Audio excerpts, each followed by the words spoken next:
Il faut que cela s'arrête. Parce que la presse est la sentinelle du peuple. On ne peut pas avoir un Cameroun qui se veut émergent si on n'a pas une presse crédible, s'il n'y a pas la liberté de la presse. La liberté après est le socle de la démocratie. Et alors, commencer à nous mettre les barbouzes derrière nous pour nous éliminer. Et je dois vous dire que la liste des informations qu'on a, la liste est longue. Et donc, je dis que nous ne devons pas nous taire et nous devons nous mobiliser. Que chaque journaliste se sente concerné. Parce que hier, c'était Bibi Ngota, c'était Ouazizi. Aujourd'hui, c'est Martinez Zogo. Demain, à qui le tour? À qui le tour? Ça peut être moi, ça peut être vous.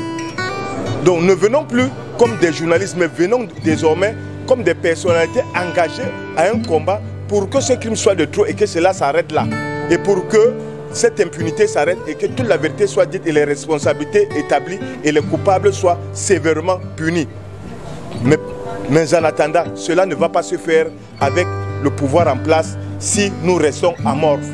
Arrêtons d'être une presse qui n'arrive pas à faire foule, comme disait Aimé Césaire. Nous devons nous lever et que cette semaine, nous devons engager des mobilisations, des actions pour que notre voix s'entende. Ce n'est pas la société civile qui doit venir mener les actions à notre place.